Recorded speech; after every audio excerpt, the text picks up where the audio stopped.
गांव के एक छोटे से कोने में जहां धूल भरी पगडंडियां और हरियाली से घिरी खेतीहर जमीनें थीं, वहां एक गरीब लेकिन मेहनती किसान रामलाल अपने परिवार के साथ रहता था।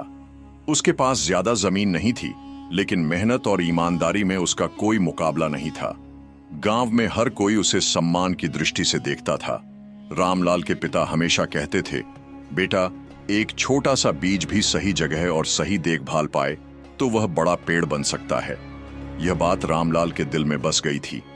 एक दिन उसे एक बहुत ही खास बीज मिला, जिसे उसने अपने छोटे से खेत के कोने में बो दिया। वह बीज साधारण नहीं था, बल्कि एक दुर्लभ वृक्ष का था, जिसके बारे में कहा जाता था कि यह यदि सही देखभाल पाए तो वर्षों बाद पूरा इलाका उसकी छाया में समृद्ध हो सकता है। रामलाल ने यह ठान लिया कि वह इस बीज को हर हाल में बड़ा करेगा। बीज को उगाने के लिए कड़ी मेहनत करनी पड़ी। शुरुआत में बारिश न होने के कारण पानी की समस्या थी। रामलाल दूर दूर से पानी भरकर लाता और नन्हे पौधे को सींचता। कई बार गांव वालों ने उसका मजाक उड़ाया, अरे रामलाल, इतना मेहनत इस छोटे से पौधे पर क्यों कर रहा है, इससे क्या होगा। लेकिन वह डटा रहा। वह जानता था कि हर बड़ी चीज एक छोटे से प्रयास से शुरू होती है।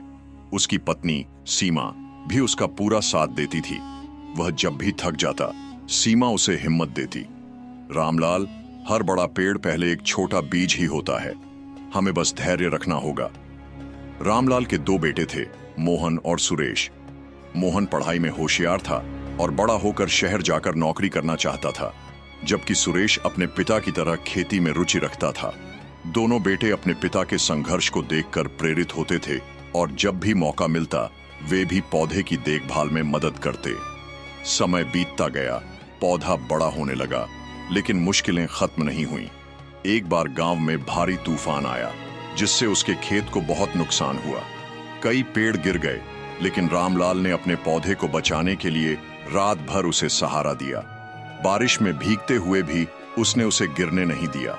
इसके अलावा कई बार गांव में सूखा पड़ा, जिससे पानी की भारी कमी हो गई। लेकिन रामलाल ने हार नहीं मानी। उसने गांव के पास एक पुराने कुएं की मरम्मत करवाई और धीरे धीरे उसमें से पानी निकालकर अपने पौधे को बचाने में सफल रहा। कुछ वर्षों बाद जब पौधा एक मजबूत वृक्ष बन गया, तो उसकी शाखाएं पूरे खेत में फैलने लगीं। उसके फल औषधीय गुणों से भरपूर थे और लोग उसकी छाया में आकर बैठने लगे। धीरे धीरे यह वृक्ष पूरे गांव के लिए उपयोगी साबित हुआ। वृक्ष की शाखाओं ने गांव में हरियाली बढ़ा दी। उसकी जड़ों ने भूमि को उपजाऊ बना दिया, जिससे आसपास की खेती अच्छी होने लगी। उसके फल बिकने लगे, जिससे गांव के लोगों की आमदनी बढ़ी। इस वृक्ष की छाया में गांव के बच्चे खेलते, बुजुर्ग सुकून से बैठते और राहगीर थकान मिटाते। रामलाल ने इस पेड़ के नीचे एक छोटा सा पुस्तकालय भी बनवाया, जहां गांव के बच्चे पढ़ने के लिए आते। इससे शिक्षा को भी बढ़ावा मिला। धीरे धीरे गांव में जागरूकता बढ़ने लगी और किसान नई तकनीकों को अपनाने लगे। कुछ वर्षों बाद जब सरकार को इस वृक्ष के औषधीय गुणों के बारे में पता चला, तो उन्होंने पूरे गांव में इसी तरह के पेड़ लगाने की योजना बनाई। जल्द ही गांव एक हरित क्षेत्र बन गया, जहां दूर दूर से लोग देखने और सीखने आने लगे। मोहन, जो अब शहर में एक सफल नौकरी कर रहा था, अपने पिता के इस प्रयास को देखकर गर्व महसूस करता था। उसने अपने संपर्कों का उपयोग करके गांव के विकास के लिए सरकारी सहायता दिलवाई। सुरेश, जो अब पूरी तरह खेती में लगा हुआ था, अपने पिता की इस सीख को आगे बढ़ा रहा था। रामलाल की मेहनत और विश्वास ने पूरे गांव की किस्मत बदल दी थी। वह गरीब जरूर था, लेकिन उसने अपनी मेहनत से गांव को समृद्ध बना दिया।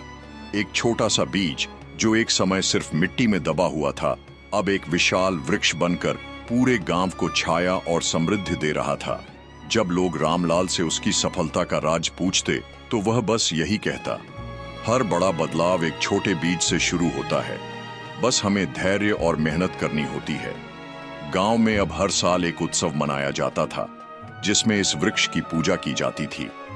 गांव के बुजुर्ग इसे आशा और मेहनत का प्रतीक मानते थे। रामलाल का परिवार भी इस वृक्ष के महत्व को समझ चुका था और वे हर साल नए बीज बोने का काम करने लगे। एक दिन एक युवा किसान रामलाल के पास आया और बोला, बाबा, आपने जो किया उससे हमें बहुत प्रेरणा मिली। मैं भी अपने खेत में ऐसे ही पेड़ लगाना चाहता हूँ, क्या आप मेरी मदद करेंगे? रामलाल मुस्कुराया और बोला, बिल्कुल बेटा, जब तक यह वृक्ष जीवित है तब तक यह सिर्फ हमें फल और छाया ही नहीं देगा, बल्कि हमें सिखाएगा कि मेहनत और धैर्य से असंभव को भी संभव किया जा सकता है। धीरे धीरे गांव के और भी किसान इस विचार से प्रेरित हुए और उन्होंने भी अपने खेतों में इसी तरह के पेड़ लगाना शुरू किया। कुछ वर्षों बाद पूरा इलाका एक हरा भरा क्षेत्र बन गया, जहां खेती और पशुपालन भी खूब फलने फूलने लगा। अब गांव के लोग आत्मनिर्भर हो चुके थे और उन्हें शहरों की ओर पलायन करने की जरूरत नहीं रही। कोई भी छोटा प्रयास समय के साथ बड़ा परिणाम ला सकता है। मेहनत और धैर्य से किसी भी असंभव चीज को संभव बनाया जा सकता है। जब कोई एक अच्छा काम करता है तो उसका लाभ पूरी दुनिया को मिलता है। परिवार और समाज का सहयोग किसी भी कार्य को महान बना सकता है। पेड़ और प्रकृति हमारी सबसे बड़ी धरोहर हैं। हमें उनकी रक्षा करनी चाहिए। शिक्षा और जागरूकता से किसी भी गांव या समाज का विकास संभव है। छोटा बीज बड़ा पेड़ सिर्फ एक कहानी नहीं, बल्कि जीवन का एक महत्वपूर्ण सबक है।